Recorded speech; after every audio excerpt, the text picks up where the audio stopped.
बच्चों, कल आपको मैंने हिंदी साहित्य के इतिहास का विकास बताया था।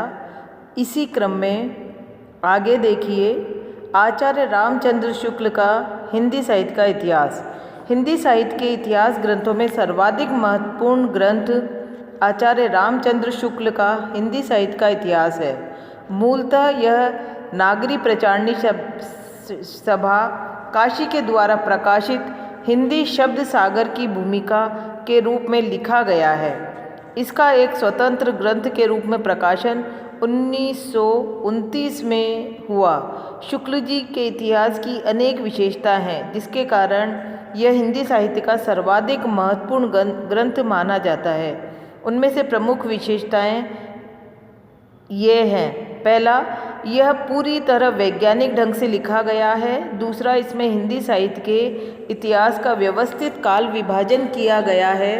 तीसरा, इसमें साहित्य के इतिहास को सुनिश्चित आधारों पर 4 कालों में बांटकर प्रत्येक का निश्चित समय दिया गया है। चौथा, इसमें साहित्य के इतिहास के 4 कालों का व्यवस्थित नामकरण भी किया गया है। पांचवा, इसमें पहली बार प्रत्येक काल की सामाजिक, धार्मिक, राजनीतिक, आर्थिक आदि दशाओं को पृष्ठभूमि के रूप में प्रस्तुत करते हुए प्रत्येक काल के कवियों के साहित्य का उस काल के वातावरण को ध्यान में रखकर मूल्यांकन किया गया है। छठा, इसमें प्रत्येक काल की प्रमुख साहित्यिक प्रवृत्तियों का भी निरूपण किया गया है।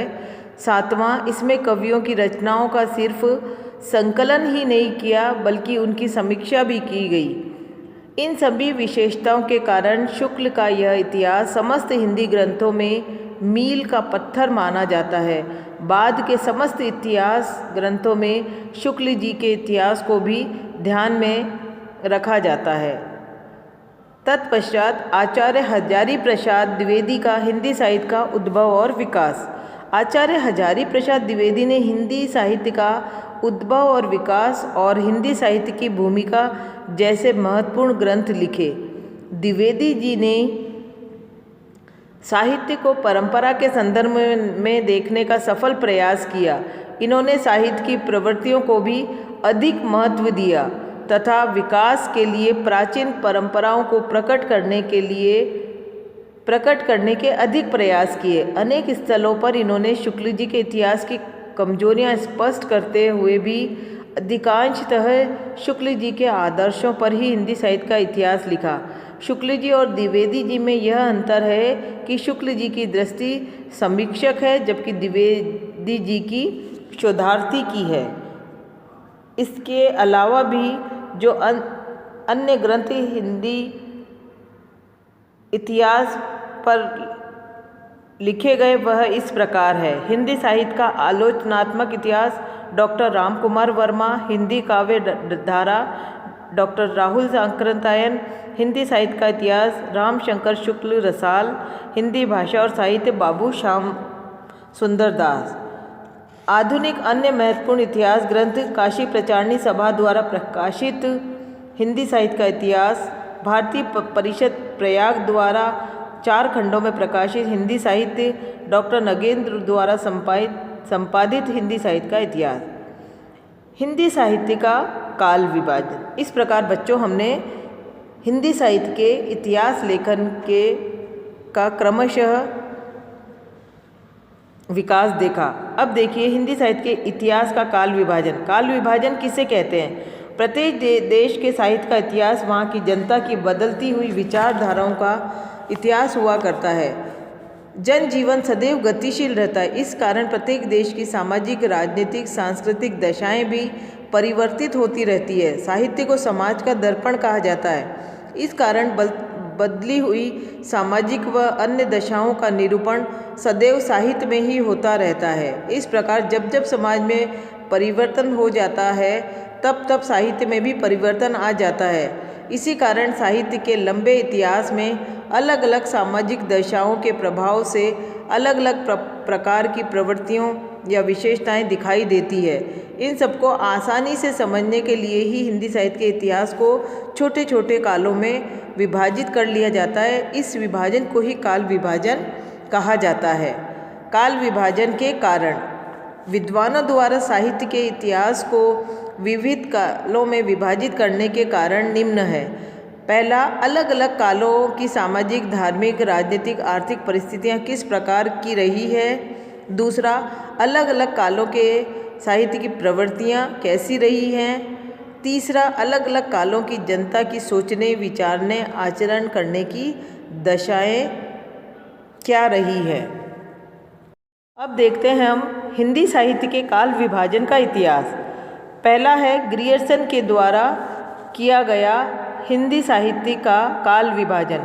हिंदी साहित्य के इतिहास का पहला इतिहास ग्रंथ फ्रांसीसी लेखक गार्सा द तारसी ने फ्रांसीसी में लिखा। उसने अपने इतिहास ग्रंथ में हिंदी साहित्य के इतिहास ग्रंथ का काल विभाजन नहीं किया। डॉक्टर ग्रियर्सन ने अपने अंग्रेजी में लिखे गए हिंदी साहित्य के इतिहास ग्रंथ ए वर्नाक्यूलर लिटरेचर ऑफ हिंदुस्तान में पहली बार हिंदी साहित्य के इतिहास का काल विभाजन किया। इन्होंने अपने ग्रंथ में कुल 11 अध्याय लिखे और प्रत्येक को उन्होंने एक काल के रूप में प्रस्तुत किया। परंतु ग्रियर्सन का यह काल विभाजन वास्तविक काल विभाजन नहीं था। ये सभी अध्याय के रूप में दिखाई देते हैं। दूसरा, हिंदी साहित्य का काल विभाजन मिश्र बंधुओं के द्वारा किया गया। मिश्र बंधुओं ने अपने इतिहास ग्रंथ मिश्र बंधु विनोद में पहली बार व्यवस्थित ढंग से हिंदी साहित्य के इतिहास का काल विभाजन इस रूप में प्रस्तुत किया: प्रारंभिक काल, माध्यमिक काल, अलंकृत काल, परिवर्तन काल और वर्तमान काल। मिश्र बंधुओं द्वारा किए गए काल विभाजन का सबसे बड़ा दोष यह है कि इन्होंने अपने द्वारा किए गए काल विभाजन का कोई तर्कसंगत आधार प्रस्तुत नहीं किया। 5 कालों में ही काल विभाजन क्यों किया गया, विविध कालों को इन नामों से क्यों पुकारा गया, इन सब बातों का उन्होंने कोई विवेचन नहीं किया। इस प्रकार मिश्र बंधुओं द्वारा किया गया यह काल विभाजन स्वीकार नहीं किया गया। शुक्ल जी ने इस संबंध में कहा है कि सारे रचना काल को केवल आदि, मध्य, पूर्व, उत्तर आदि कालखंडों में आँख मूंद कर बांट देना, यह भी न देखना कि किस खंड के भीतर क्या आता है क्या नहीं, किसी व्रत संग्रह को इतिहास नहीं बना सकता है। अगला देखिए, राहुल सांकृत्यायन का काल विभाजन। राहुल सांकृत्यायन ने हिंदी साहित्य के इतिहास को 5 कालों में विभाजित करते हुए इस रूप में काल विभाजन किया है: पहला, सिद्ध सामंत युग, दूसरा सूफी युग, तीसरा भक्ति युग, चौथा दरबारी युग और 5वां नवजागरण युग। किंतु राहुल जी ने इस काल विभाजन के बारे में कुछ नहीं कहा है। सिद्ध सामंत युग को छोड़कर इन्होंने अन्य कालों का समय तक नहीं बतलाया, इसलिए राहुल जी द्वारा किया गया काल विभाजन स्वीकार नहीं किया गया। अगला काल विभाजन है आचार्य रामचंद्र शुक्ल का। हिंदी साहित्य के इतिहास का वैज्ञानिक, तर्कसंगत, व्यवस्थित विभाजन आचार्य रामचंद्र शुक्ल ने दिया। उनके द्वारा किया गया काल विभाजन इस प्रकार है: आदिकाल, पूर्व मध्यकाल अर्थात भक्तिकाल, उत्तर मध्यकाल अर्थात रीतिकाल और आधुनिक काल। शुक्ल जी द्वारा किए गए काल विभाजन की निम्नलिखित विशेषताएं हैं। पहला, काल विभाजन में प्रत्येक काल का निश्चित समय दिया गया है। दूसरा, प्रत्येक काल का एक निश्चित नामकरण किया गया है। तीसरा, हिंदी साहित्य के इतिहास को ठोस आधारों पर विभाजित करने के लिए शुक्ल जी ने काल विभाजन के ये 2 आधार बतलाए हैं। पहला, काल विभाजन में किसी प्रवृत्ति की प्रधानता और दूसरा, काल विशेष में किसी प्रवृत्ति के ग्रंथों की अधिकता। अगला काल विभाजन देखिए डॉक्टर राम कुमार वर्मा के द्वारा किया गया।